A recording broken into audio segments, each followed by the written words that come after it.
Welcome to another episode of 21st Century Rocker Mom podcast. And I'm so glad that I can be with you tonight. But tonight, actually, I decided to record at night. So I'm a little bit tired. I haven't taken my sleeping stuff yet. You'll know when I do because gears will change. But I want you to get down and dark with me tonight, okay? We're going back to where we were kind of last week. I want you to turn your lights down low, maybe get under a blanket, turn them off, get some candles. I like the flameless ones because I had a neighbor whose house burnt down beside me when I was a kid. So yeah, I like to use the flameless candles. Let's set a mood and let's get kind of fucking spooky because you know what?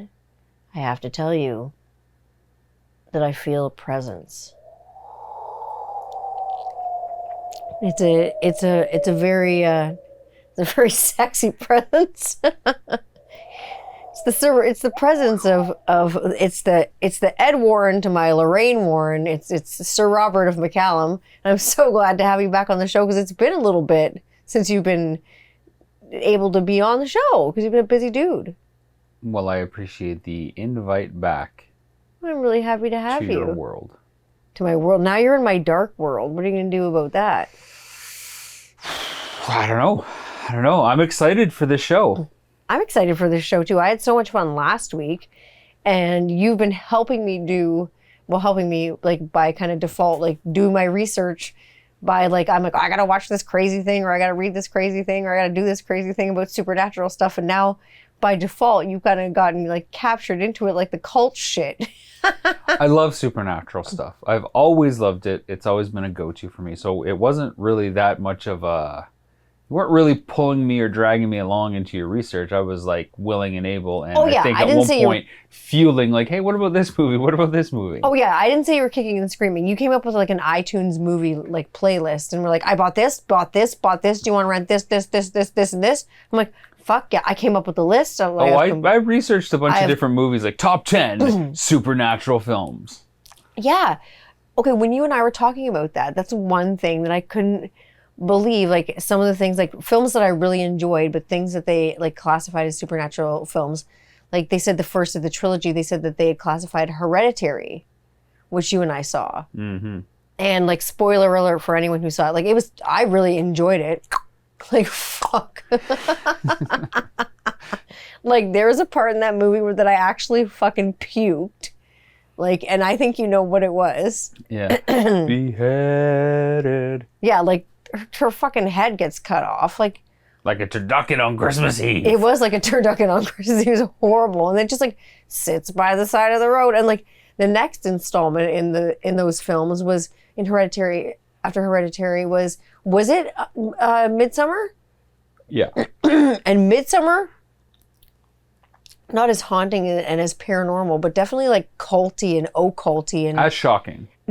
Definitely as shocking, like visually. As trigger warning-ish too. Definitely. It was very violent as well, like violent deaths and violent like means to an end and like lots of like graphic sex and stuff in it. But like that was a really good film. Yeah, I like all those films. I love Midsummer. I think I probably like Midsummer more than Hereditary because when Hereditary zoomed in on this paranormal side of it, that's when it kind of lost a little bit of traction for me. It got really hokey actually for a paranormal film. I really like just the family dynamics dealing with the tragic loss of an already fractured, dysfunctional situation. And I guess I can see like, well, how do you make that worse? Well, there's no ghost there. I mean, oh shit, I'm like, you don't know anything about dysfunctional, fucked up shit. See, that's why I love the movie. It's just like making me feel better about my situation. It was like Missing Mom, like the horror movie. That's actually a really good version of it. Honestly, perhaps. For anyone who hasn't not seen Missing Mom, and I'm honestly not making like light of it at all, I would seriously recommend it. It's a movie that Rob produced and directed, and if you haven't seen it, it could be a fucking horror movie for Christ's sake. It's a horror movie in my fucking life. It's basically like real life Ghostbusters. My brother and I try to find the spirit of our mom. Instead you find this fucking ectoplasm. Anyways, you got to see the film. It's amazing. But now that we've been doing so much paranormal research together, I feel like we're like the Paranormal New England Society for Psychic Research, and we're like, we got this Ed and Lorraine Warren like vibe going on the couple goals thing, because we've been looking a lot at Ed and Lorraine Warren, and specifically like more into a lot of case files that they've been doing. And because people have been asking me about like, what's the real story behind this? And what's the real story behind that? So you and I researched it.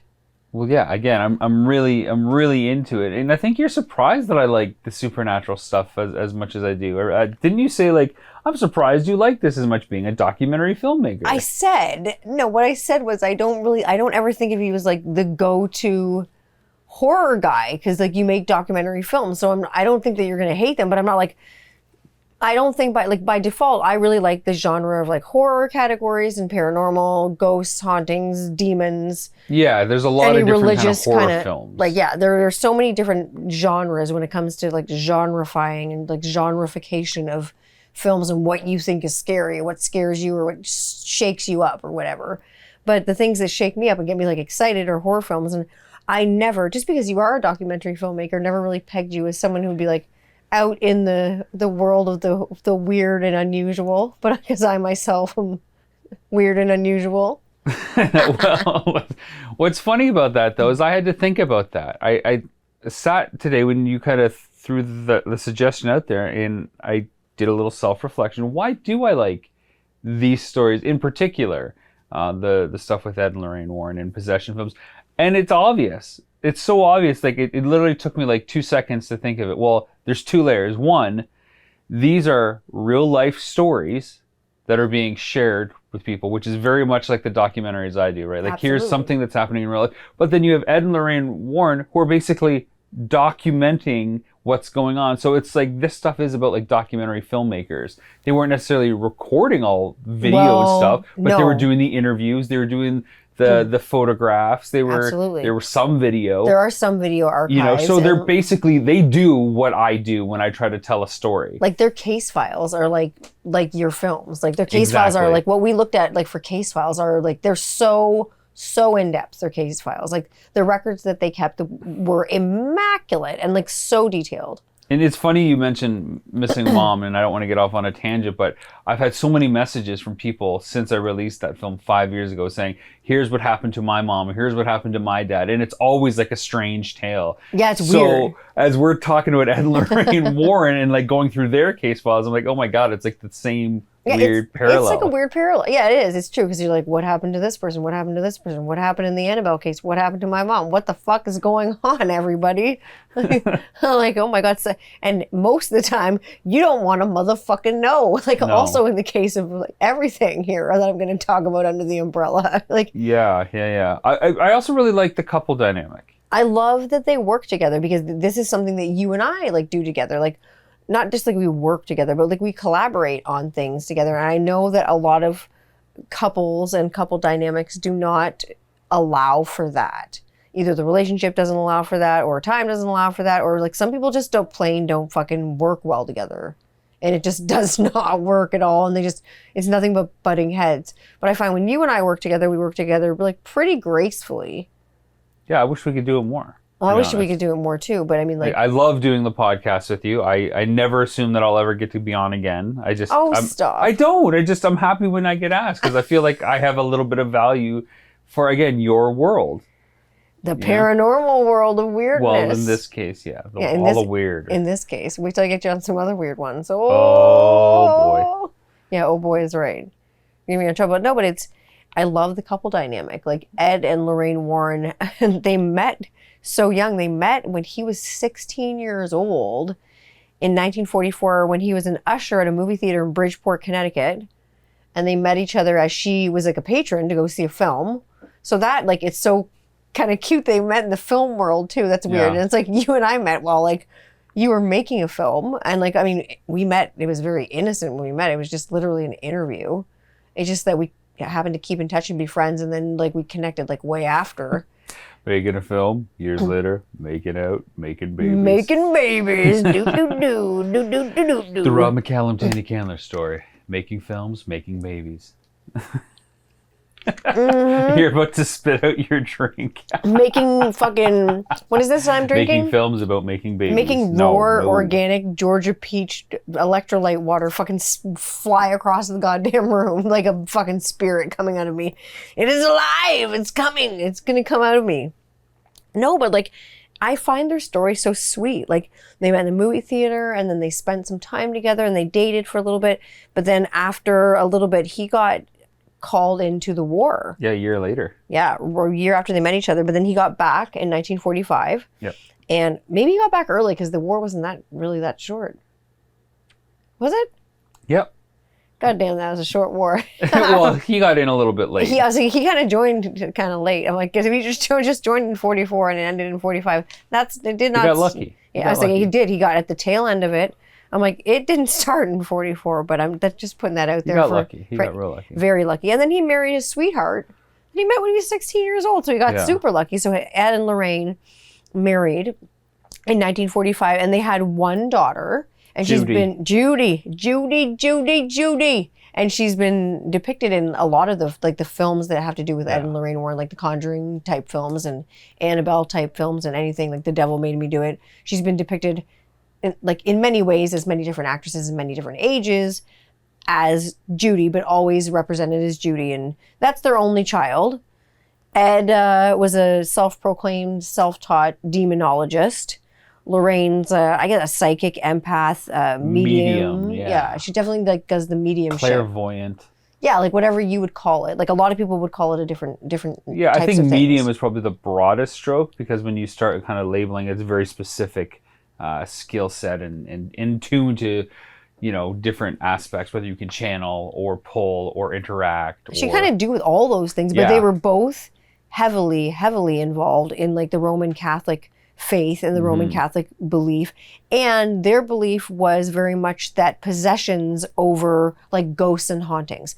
So they were very due to lack of faith. Absolutely due to lack of faith. Not having any faith, you leave yourself open to possessions and demons and things like that. Because Ed, other than being a self-taught demonologist, like his first job, what did he do? Well, he was a painter for a while.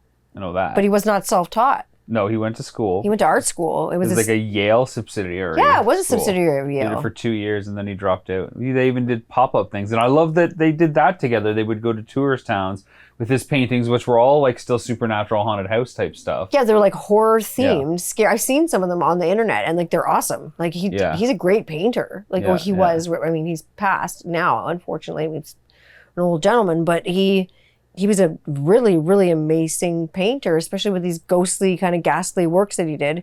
But they started, doing actual cases, when they started investigating cases in the 50s.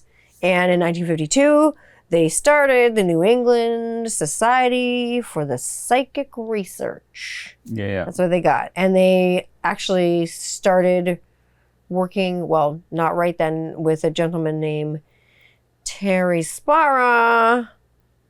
For 30 years. They worked with him, and he ended up marrying their daughter. Yeah, Tony, is it? Tony? Is it Tony or is it Terry? Pretty sure it's Tony. No, it's Tony. It's because it's like there's TonySparra.com. He has like a site himself, and then he now heads up the New England Society for Psychic Research. Which is good, because it's like it became a generational thing. It's a family he married thing. Judy, and so obviously he trained with the Warrens for a number of years, He was with them for 30 years, so 3 decades with the Warrens. He's going to have some sort of experience under his belt, and he's likely going to run things like Ed and Lorraine Warren would want him to. Yeah, especially since he's in the family too. Exactly. So now he's the curator of course. The coolest one of the what I love about Ed and Lorraine, okay, they have so many facets. They're almost like superheroes, okay? Because superheroes, when you think of like Batman, you've got not just Batman in the suit. No. You have like the Batmobile, the Batcave. You've got, like the Alfred and the Rock. hooks. There's all these like facets that go with it. So when you have Ed and Lorraine Warren, there's a number of components that are part of that world. And of course, the biggest part is their museum and all those trinkets that they've discovered. God. And they had it in their home. Yeah. Like under lock and key and locked stuff. away and stuff, but like they were having the collector, so of course they appeal to me. holy fuck, dude, like imagine having that. Like you collect action figures. imagine collecting like cursed innate objects because they're not, because they don't think that objects, like the whole thing was that objects aren't possessed. Innate objects aren't possessed. They're cursed and they're kind of stained and stuff like that. And they're like a conduit is the word exactly, you kept definitely using. a conduit. Like they're a carrier for something. They want to jump into a human host. They're kind of like the middleman when you go to a dirty drug dealer. like they just want to jump on you. Like the Warrens have. Would you go to that museum? No, I get claustrophobic when I see it, and I get anxious. I like afraid I'd bump into I'm talking something. about it right now, like, and I feel like I would like want to like when I'm going down, if I was when I'm going down the aisles nowhere, but like even like if I like back when we went to stores, like penguin walking, because there's like so many people around, or like you'd be at Disney World like trying to like womp womp womp, like get your way through the crowd. Like I'm like, get the fuck out of my way, people! Like right before COVID and shit.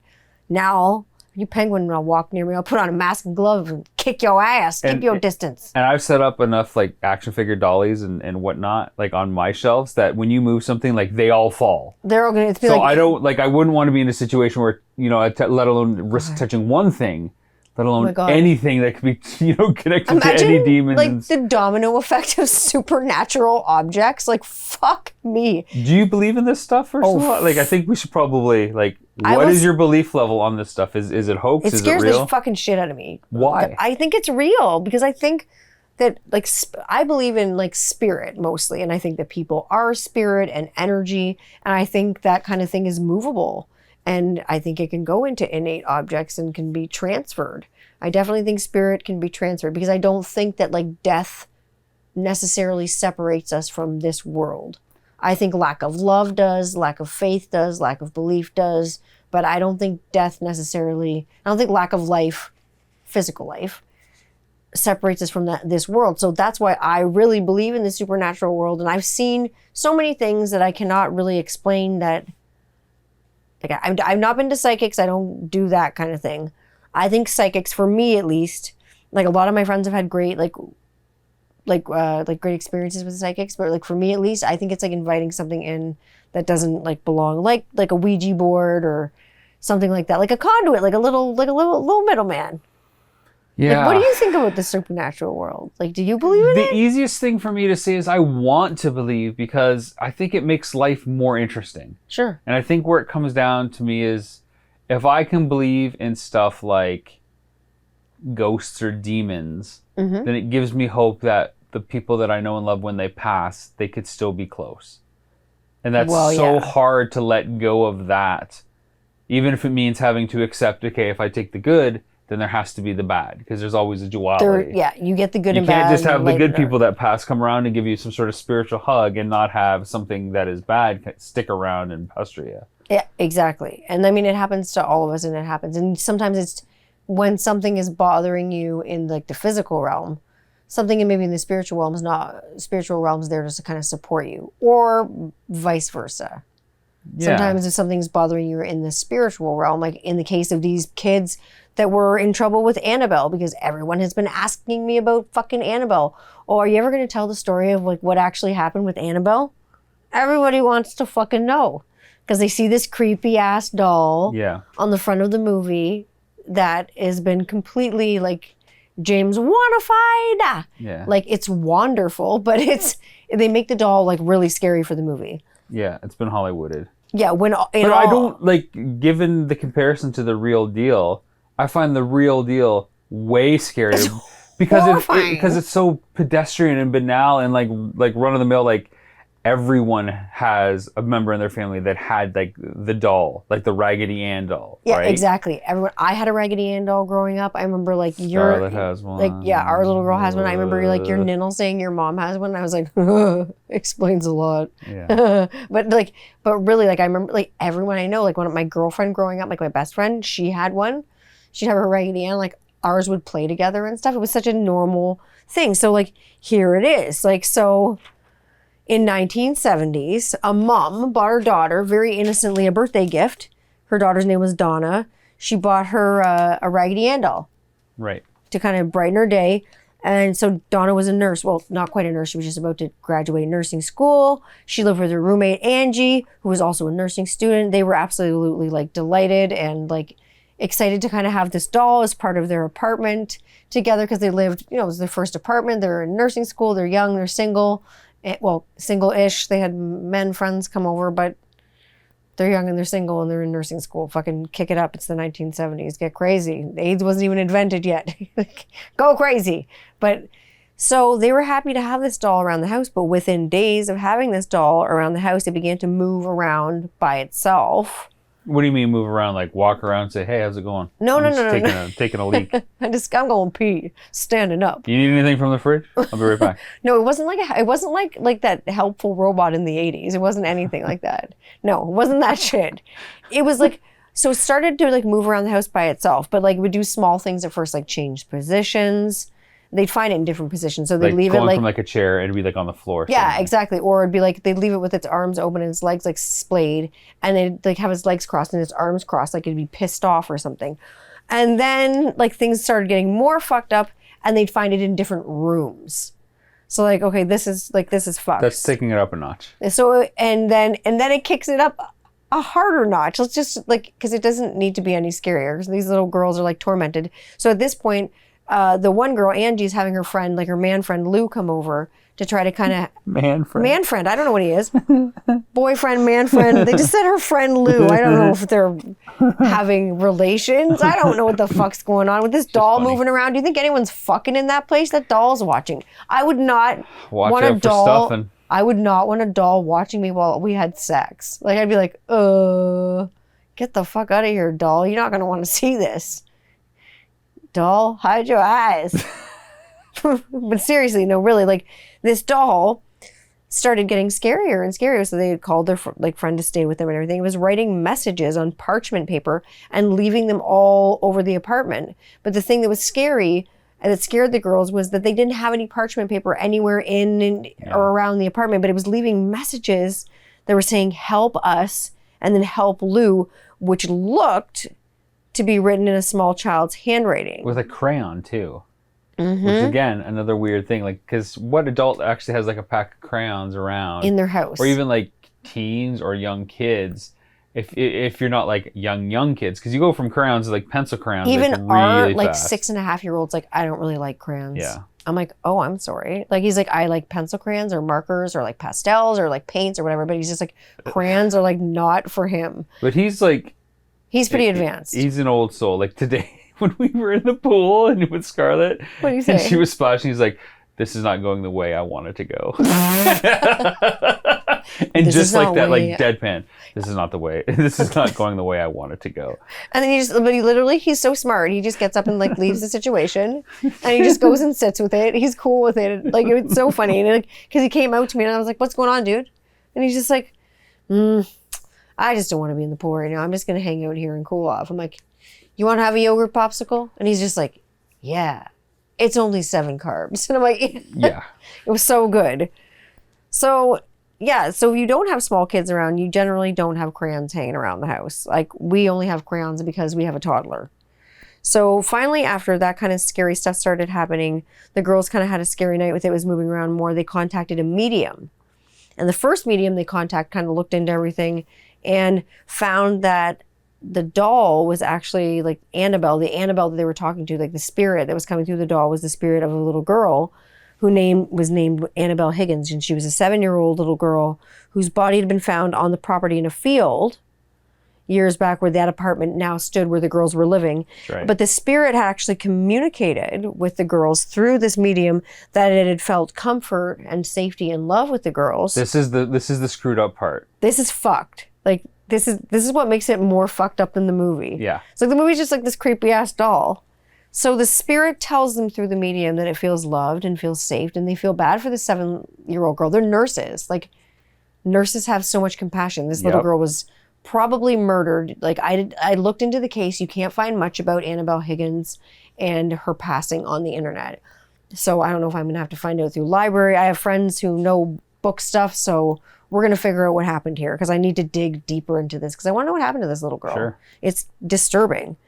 So the spirit communicated the love that it felt. So the girls decided they would let her stay.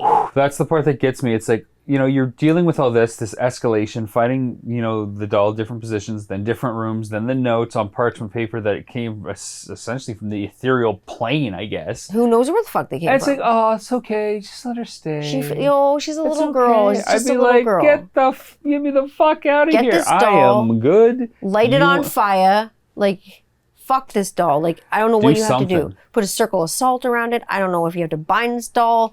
Fucking burn some sage. The sage is fire. Like, not anything good. But then, you know what? They ate their words when fucked up shit started happening to Lou. And I'm literally going to read the account from the case file because it's so detailed that I couldn't tell you it myself.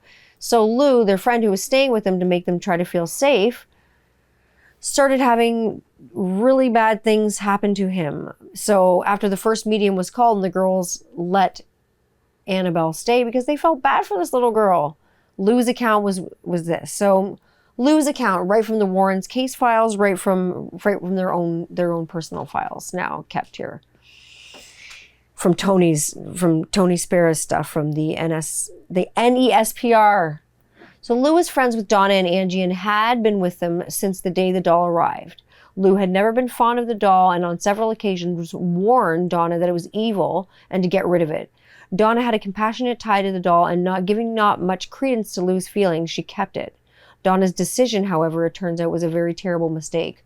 Lou awoke one night, and this is his own account, from a deep sleep in a panic.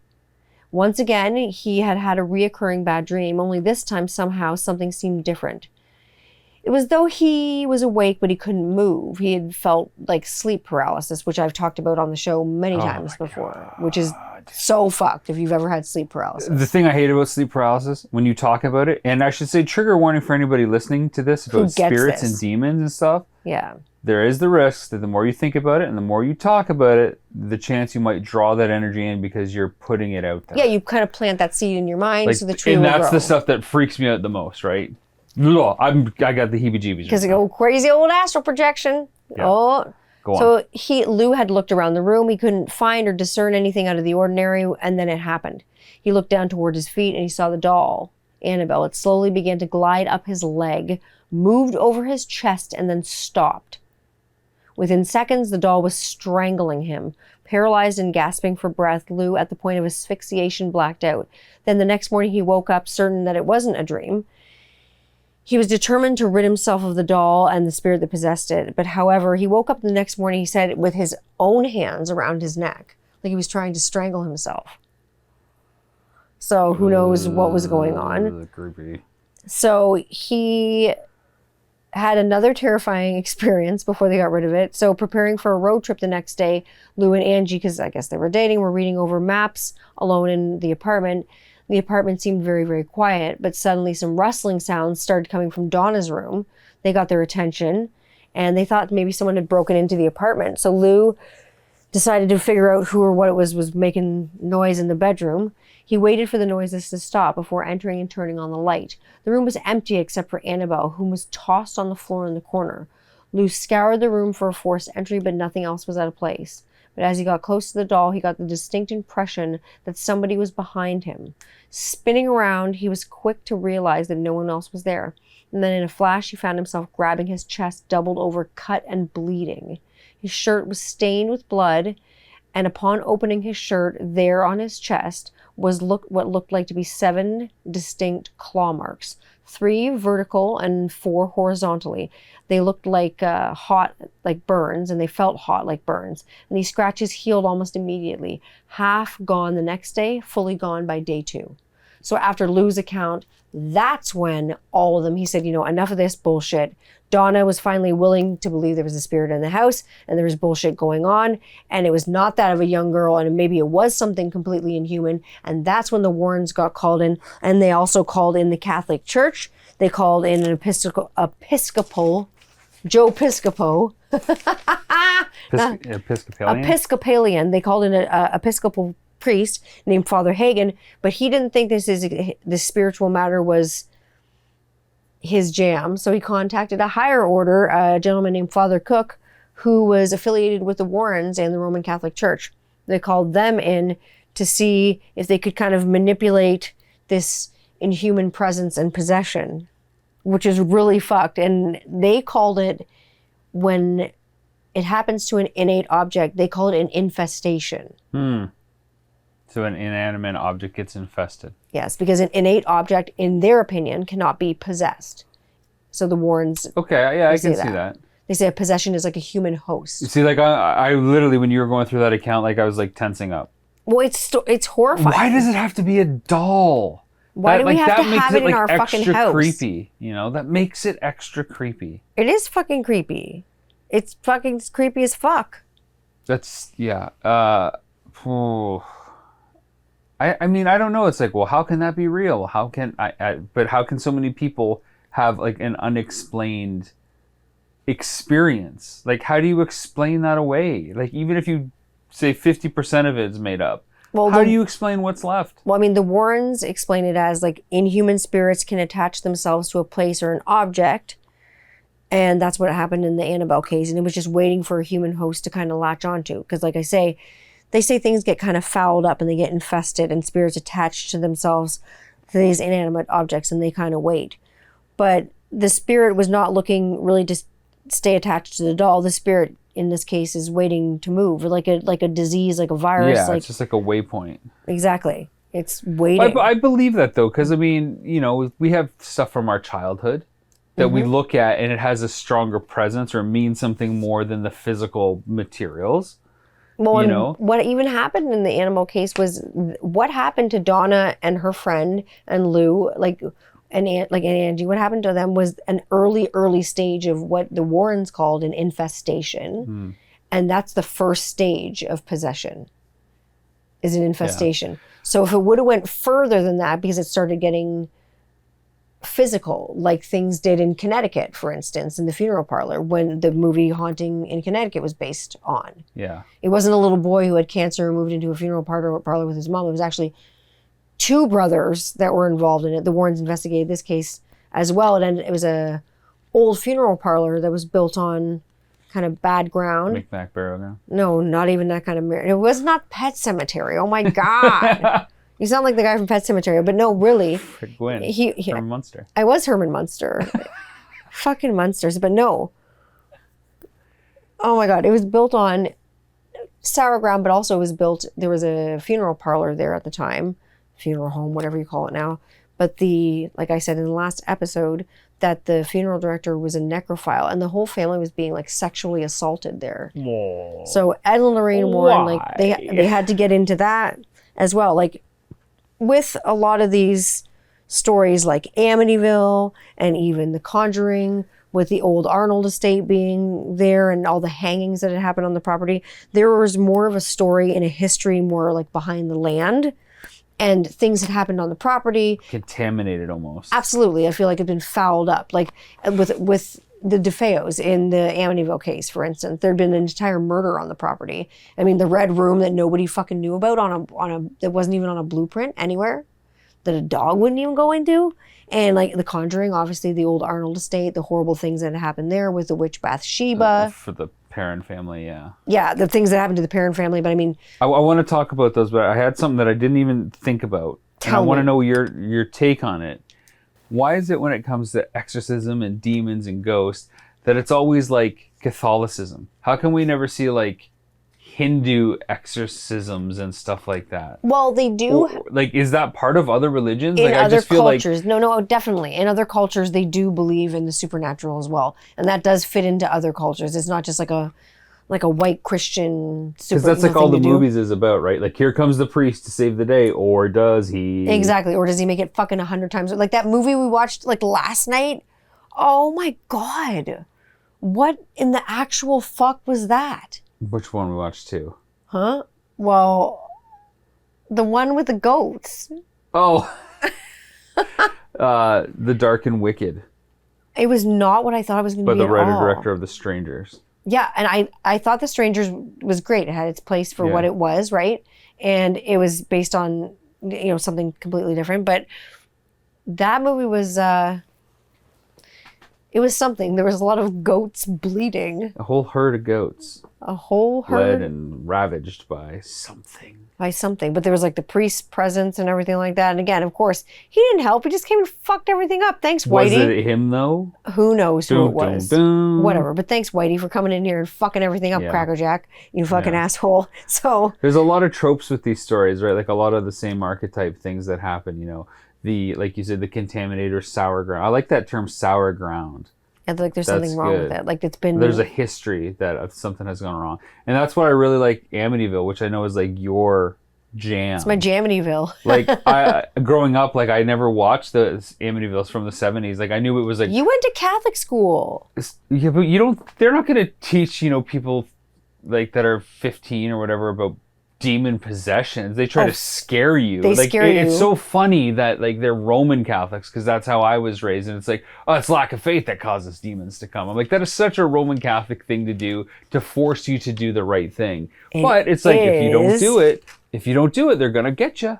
Like it's they scare the fucking shit out of you in Catholic school. They scare you straight. They scare you with hellfire and damnation. They're like fucking Sergeant Julu on fucking Jerry Springer.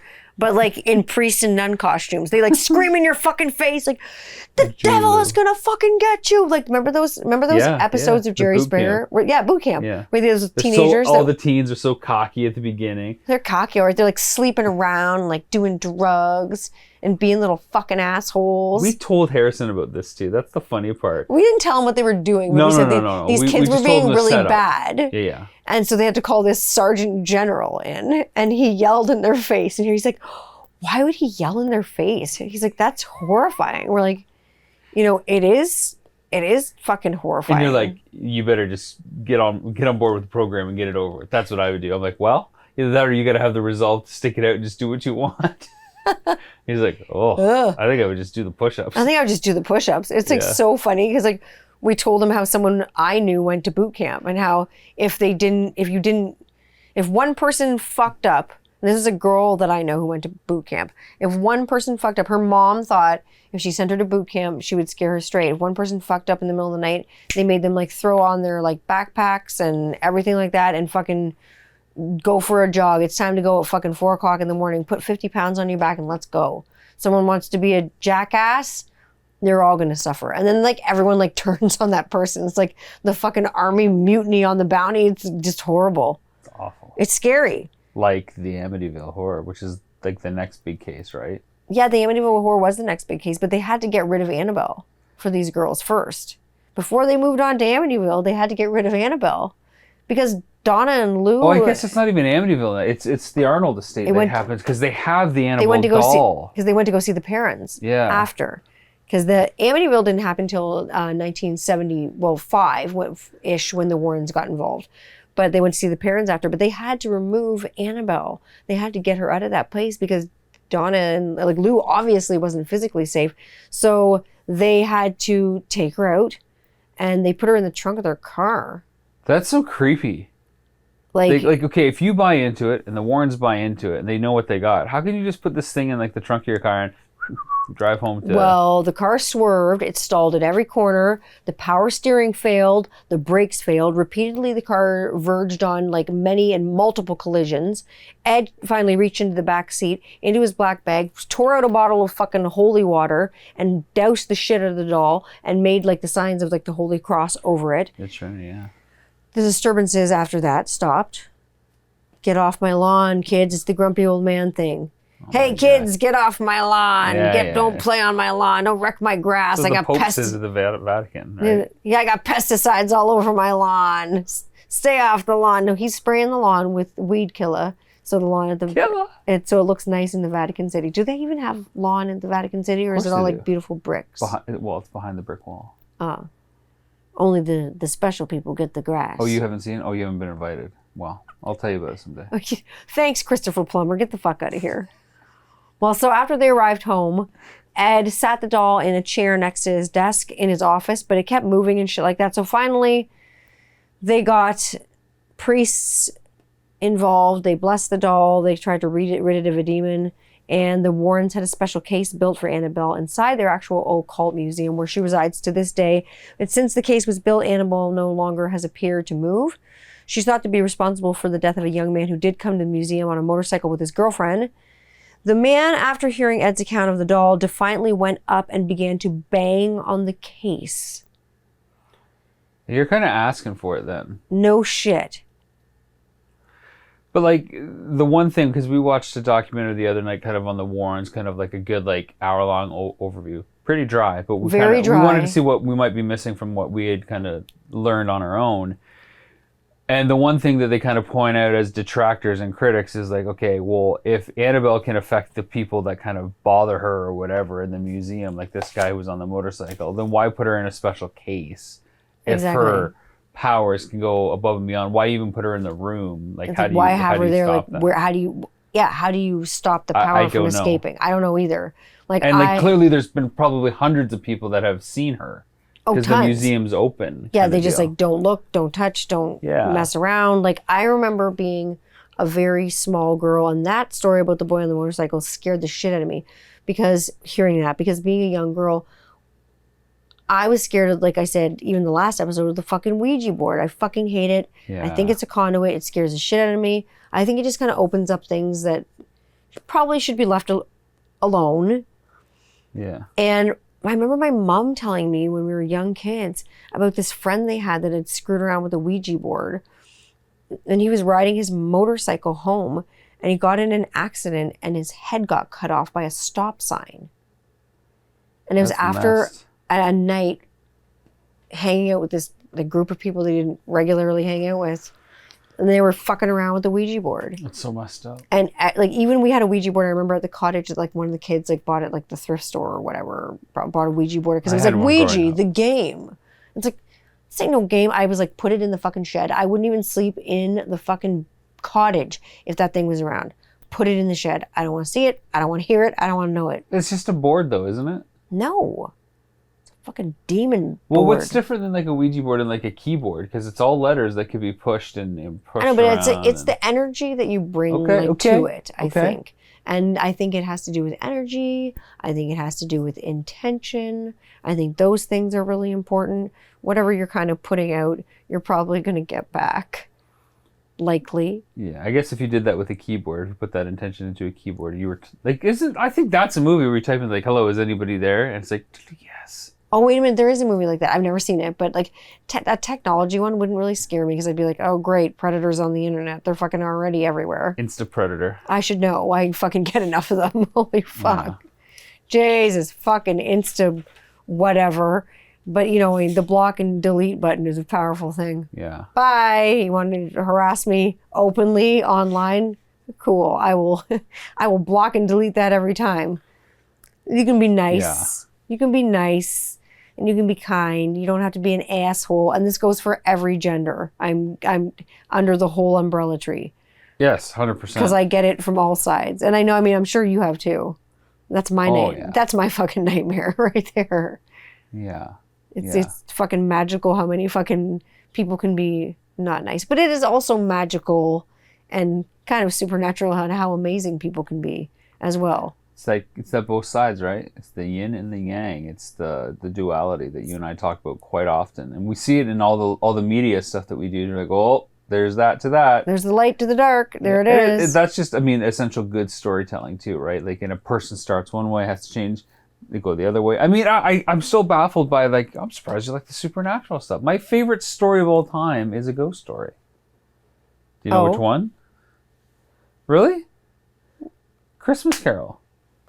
Oh, well, I thought it was Jurassic Park. Well, that's my favorite movie, but my favorite it's a book. Story. Okay, because I thought because it was a book, I thought it was your favorite story because it was a book. The book is great, but I saw, of course, the movie first as a kid. Well, I'm sorry, Michael Crichton. Yeah, I just think A Christmas Carol is such a perfect story. So haunting. And Christmas and ghosts are associated with one another now. Absolutely. And I think that's so powerful and cool. It is. That brings the Halloween into the Christmas. Oh yeah, because a lot of those things have been drawn together now. But no, A Christmas Story is the perfect ghost story because he's visited by so many different kinds of terrifying spirits. Yeah, exactly. And it makes someone really like look at their life. Those are like temporal spirits too. Like one's from the past, one's from like the present, one's from the future. It's fucking scary. Yeah, and they're very telling. In a much more fantasy way than the stuff we're talking about, and it's scary for different reasons. Mm-hmm. But this stuff is so scary with the Warrens because it's like, again, how do you discount so many things? It's okay if it's just one case. Even if it's just one case, you can kind of pick and choose the stuff that happened. And so many people tried to debunk them and like it's like on a case by case basis. Yeah, and just as a shit all over basis. them. And honestly, like they made them look. Not the Warrens. The Warrens made these people who debunked them look stupid, in my opinion. Sure. There are sides for all over the place for both sides that make the Warrens look like. We'll never know the answers, right? Exactly. So all I can say is, well, I think this aspect or element is questionable. Like some of the photography, it's like, well, you know, there could be light refracting, so that's not an orb. Yeah, not so much the Warrens photography that I've seen, but a lot of spirit photography, especially that I've seen, and spirit like videography that I've seen. There could be a lot of manipulation. I know in the old days, like when they did film cameras, and they were doing some of those things, and they did depict some of that actually in that film, The Haunting in Connecticut. Yeah. They did, because they had that back boy and with watch like that again. The boy had like the smoke demon, almost sort of like entity. What did you call it? Like the ectoplasm. Yes. Yeah. Thank you, Ghostbusters. Thank you, Ghostbusters. Yeah. PKE meter, my guy in my pocket. Who you gonna call? Fucking ectoplasm. That's who.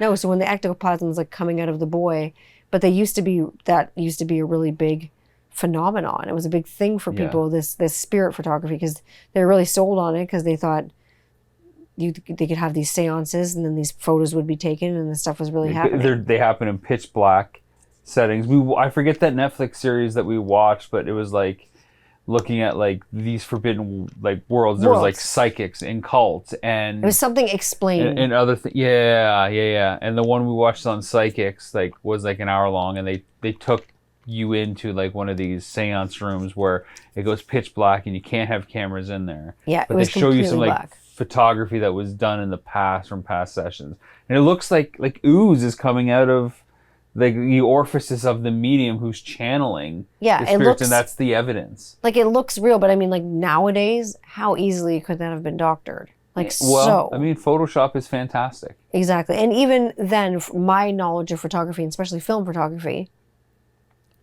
easily doctored again. But you know what I mean? Who knows? I wasn't there. I have no idea. The best knowledge, in my opinion, is experience. Oh yeah. And 100%. If you've seen it, you know it. Like I was talking about astral projection to someone about astral projection rather, and sleep paralysis to someone the other day, and I'm like, you really don't know too much about it unless it's happened to you. And I'll say things like, oh, have you ever had that feeling where you fall and you go, and you kind of wake up out of your sleep? And someone will go, oh yeah, I've had that, but I've had that before. Like, oh yeah. You have astral projected. I said, then you have been out of your body. And that's when they go, fuck. Yeah, I get the tripping a lot. Like as I'm dozing off, I'll think about like walking or without realizing I've fallen asleep, I'm like walking and then I trip. And then that's when I wake up and realize I'm in bed again. Okay, well, this is no medical advice and this is no expert advice. Oh no. But the next time you're in your dream, I want you to try to wake up. If you are consciously aware that you are awake in your dream, and this will happen a lot of the time because you will see your body in your dream. If you see yourself in bed sleeping, you're out of your body. Find a doorway, any door in the house, and I guarantee you will wake up in your dream and be able to control it. Now, scary shit will happen in your dream before, like, you have to keep trying. Okay, like I'm getting like the freaks on here. Like I can't, like, don't do this. Like I'm worried now. Why are you worried? You're telling me she's scared. Okay. Do you want an Ambien so you don't dream? No. Are you sure? I have sweet dreams lying next to you. Sweet dreams are made of these. I'm gonna put on Marilyn Manson and scare the shit out of you tonight. Woo! Do do do do do do. No, actually, fuck Marilyn Manson. He's a piece of shit. I'm just gonna put that out there. Yeah. Ew. That's Marilyn Manson scare me for all different reasons. I say Marilyn Manson's right up there with Woody Allen. We should put them on an island. Yeah. Oh, yeah. Fuck. If Marilyn Manson had a band, Woody Allen would be one of the members' like pseudonames. Ew, he was a gross name because like most of the people in his band were all like gross Woody too. Manson or whatever. Ugh. Like, ugh, disgusting. Do you want to talk about the parent haunting with Bathsheba, or do you want to talk about Amityville, or do you want to talk about The Devil Made Me Do It? Or Well, I think the funny thing about The Devil Made Me Do It is that it's the first time they actually had to prove in a court of law that possession existed. Which is the basis for The Conjuring 3. Exactly. Which I like, because it's almost like a treasure hunt movie. Mm-hmm. It's like a procedural, like Law and Order with a little bit of a treasure hunt going on there. Yeah, so if you haven't seen it... It was way better than I thought it was going to be. Yeah, and I mean, usually they're not. You like the second one too, like the one in England. I gotta rewatch it again, because I was like dozing in and out, because we literally finished The Conjuring 1. And like you just passed out at the end, and I hadn't seen it since it first came out, so it'd been a while. Yeah, and I'd seen it and then I'm like, well, I'll just put on The Conjuring 2. 3,000 times. And then there's the Ouija board in The Conjuring 2, and that chair the old man like died in at the end, like that. Oh my God. Freaked me out. Because he's like, he died in the chair in the house. And it was just a different kind of spirit than like the Annabelle type thing, or like the angry ghost. Like he was just like, this is my house. He's like very territorial and stern and like curmudgeon-y. Like an old man who had lived in that house for a very long time. He smoked. He was grouchy. He died in his fucking house. He died in his fucking chair. Get the fuck out. Yeah. Angry as fuck. Like to inhabit that child. And that was one of the most chilling cases. Well, it's probably not the most haunted case in England, but as far as the Warrens and as far as the media goes, that was the biggest media frenzy case that attracted, because they had filmmakers in there and they interviewed her. And it was compared to Amityville a lot. It was the Amityville of England. Yeah. They basically called it the Amityville of the UK. So that was super scary. But what I found scary about the case with The Devil Made Me Do It and Arnie, and what kind of happened to him after an 8-year-old boy, like I say, was possessed, and Arnie kind of said, hey, take me. The Warrens were there. Famous last words. They kind of said, we saw the spirit go into him. It happened. No one believed him. And then after the killing, vicious fucking killing of his landlord, he thought his landlord was assaulting his girlfriend. He thought something was going on. And I don't know if that was going on, or if, because I've read in the case files as well in the theatrical film, it looked like he was trying to assault her or maybe dance with her. Or she didn't look like she was having a good time. But he viciously stabbed him. And I'm guessing it was like the number was like over the 20s. Like it was a lot of stabbing times. Yeah. Yeah. So after that, they threw him in the clink. Like, you're done. You're in trouble. But I didn't do it. I wasn't in the right frame of mind. The devil made me do it. The devil made me do it. Yeah. Incoming. Like Ed and Lorraine Warren are still now involved with this case. But through that whole case, like that was like the one case that made them really sick. That was almost one of their later cases, because it's like 83 or so. Yeah, because Ed already had a heart attack by this point. Yeah. And was like pretty sick. Lorraine, I think after a while, and being that sensitive to the spirit world and being that we are all spirit, I think these things eventually take a physical toll on you. I know in the fantasy like role-playing genre of like D&D and stuff, they call like, and it comes up in this too, like psychic attacks. You have like psychic wounds. Yes. That like affect you on that like spiritual level. It's like post-traumatic stress disorder for psychics. Like it's such a trauma that they can't shake it. They cannot shake it. And it's like, how do you... Which is interesting, because this brings us into like the movie we watched last night, Stir of Echoes with Kevin Bacon. And he had the psychic trauma, but it triggered it and opened it. Well, he let himself get hypnotized because he was one of the people that was like closed off. I don't believe in this shit. I don't believe in it. You don't believe in it? Fine, it's coming for you, motherfucker. Well, look out. Kevin's Bacon got it big time, because now there is a Stir of Echoes going. Now we're only partway through, so I'm excited to see. Well, and I haven't seen it since it came out, and you haven't seen it at all. At all, no. So we're going to finish it after this, and I'm excited. I'm like bajiggity to watch it, because I'm like, woo-woo! I'm so glad I had some coconut snacks. water. I'm have some snacks going on. Yeah, I got some vegan noodles. I'm so excited. But no, this has been fun. Like, we've been having a good time watching What is these it about things. Amityville? I got to talk to you about Amityville and let everybody know, because like you're an Amityville freak. Like junkie. Like you love every possible new take and perspective, and like except that one film where that guy was banging that girl on the counter. I'm like, this isn't Amityville, this is porn. You're like Amityville, like the next generation. You're amateur fucking OnlyFans porn. But remember we watched that documentary with Was it like one of the Lutz with the kids? DeFeos. It was with the DeFeo kids. It was a DeFeo kid, yeah. And you're kind of like just following him around like on the fly footage. It was the DeFeo kid from jail. It was like Ronnie DeFeo. I'm following him around. I thought it was somebody else. I thought it was one of the Lutz kids for some reason. There was a documentary with the Lutzes that we watched too, and it was really scary. And there was like 2 of them in it. Yeah. Like 2 of the brothers were in it. And like, we don't talk about this stuff. We haven't talked about it for like 20 years. And it was called the Amityville. Oh, what was it called? Oh shoot, I'm gonna put it up on my Instagram when I get a chance, and I will on Amazon Prime. name them. Yeah, because we bought it.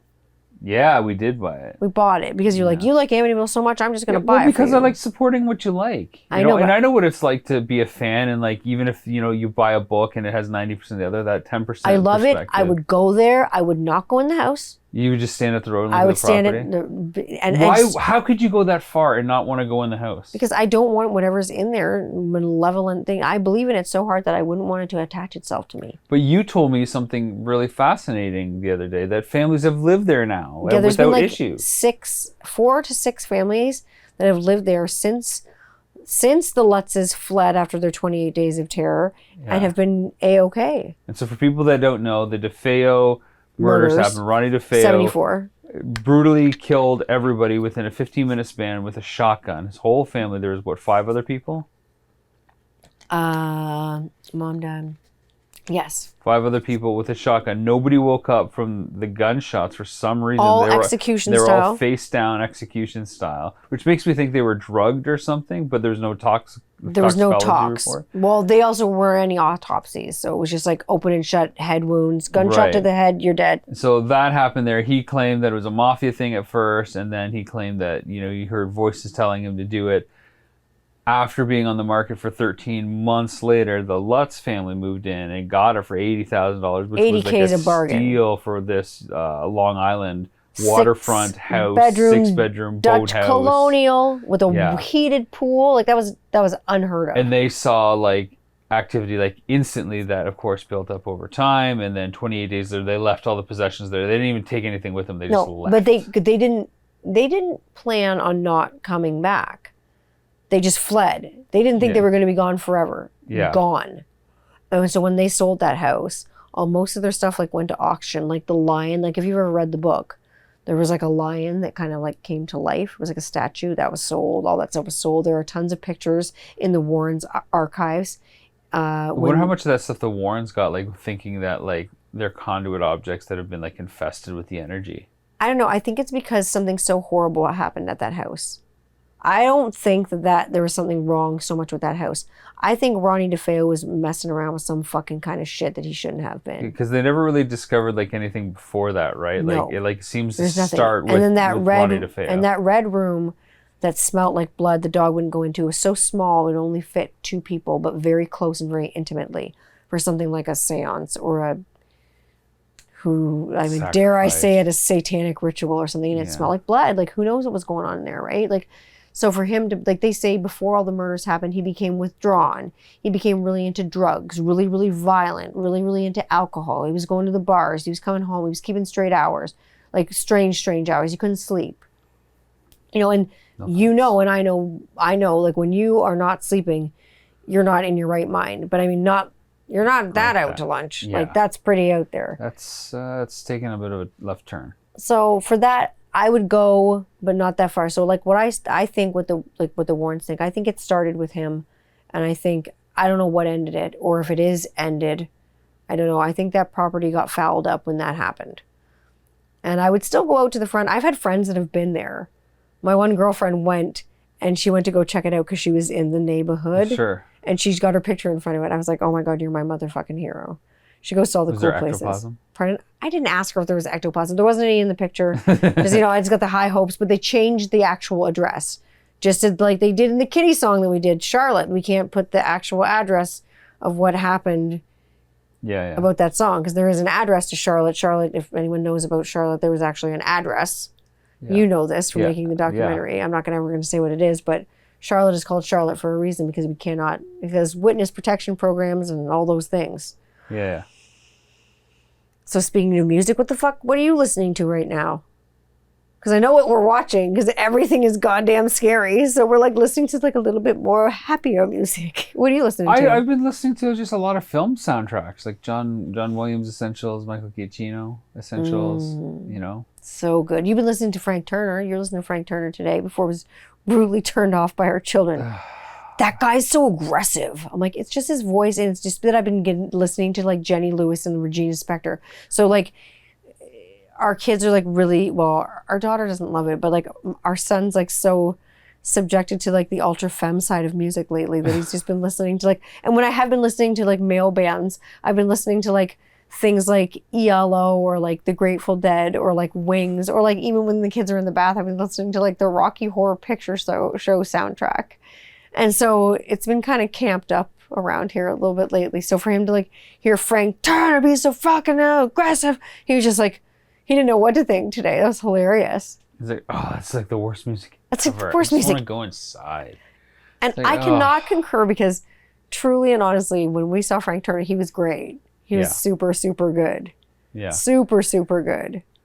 Yeah, I honestly, it's probably just been film soundtracks, just random stuff, just to be calm, you know. It's always good to be calm, especially I'm after... kind of like Cottage Dad right now, you know. Cottage Dad's good. Cottage Dad, acoustic guitar, soft symphony sounds. It's nice. Bare feet in the grass. I got my thumb piano. I got my kalimba. Yeah, you also got your... I got my 88 key fucking is it piano. Alesis. Alesis. It's an Alesis. It's a Recital Pro. They call it a keyboard, but it plays like a fucking piano. Because it's weighted, yeah. Because it's weighted. It's beautiful. It plays... I can't wait to record on it. I'm so excited. So that is something that I'm doing lately. I'm excited about that. I'm excited about fun live that I have coming up very soon in a few weeks. You better be saving up your fucking questions. You better make them nice, or I guess make them naughty, and the moderator will deal with you. But I'm going to do a live Ask Me Anything on my YouTube, where you'll be able to pop into the chat and ask me your questions, and I'll answer them to the best of my ability as I can. I suggest people go back and check out the other episodes to help build the question list. Yeah, sure. You know, if you talk about a certain topic that you had a question about, this is a good kind of catch-all to go back and if I like and missed ask it, if I missed it in that episode. Is there something you wanted to know in the doc that I didn't talk about? Like, I mean, do you want to know something? You have a question? I have tons of questions about your time in Kitty, but you won't give me the answers to the questions I have. Stop. You don't need to know that. You don't need to know every little detail about my life. What questions do you have that I have from Kitty? That's another episode altogether. That's a whole nother episode. You can ask me anything when it's I'll log in and I'll ask you something just online. It's gonna be horrible. Yeah. Oh my god, you're so crazy. Well, you all know where to find me, you freaks. I'm on Instagram all the fucking time because I'm a slave to the gram at 21st Century Rocker Mom. You can find me tweeting on Twitter at Tanny Candler as usual. And you can find me being usually an asshole on TikTok for Generation XYZ at 21st Century Rocker Mom 2. I'm on my YouTube channel at Tanny Candler channel. I would suggest just clicking subscribe or the notification button, because then when something fun happens, like an Ask Me Anything, you will get the notification. But if you want to get the answer, you got to ask me the question. So either send me your questions if you can't be there, because I will probably have it on like the next day or whatever. But if you can be there, bring me your questions. Bring me the good ones. I want some juicy ones. What are you going to do now? Get ready to have some snacks and watch the rest of Stir Echoes. I'm ready for Kevin's bacon. I'm ready to get scared and cuddle up under a blanket with you with some flameless candles. Ooh, sensual. Speaking of sensual, like I'm getting ready for the next episode too. Woo! Oh, before the Ask Me Anything. Before the Ask Me Anything. There's one before it? There's one before it. Okay. I know what you're talking about now. I know what episode you're talking about. We'll stop. No. Roar. All right. Well, you can continue upstairs. All right. Well, that is it for this week. I hope you have a wonderful week ahead of you. I hope you go out and kick it in the fucking face. Hope it's a wonderful week. Now I will see you again next Sunday for another episode of 21st Century Rocker Mom. Thank you again for tuning in. And all the kindness cards went out, so they will see you soon. They've gone all over the world, so we'll see how far the social experiment goes. Let me know when you get yours. I love you. Goodbye. Goodbye, Rob. Bye, Tanya.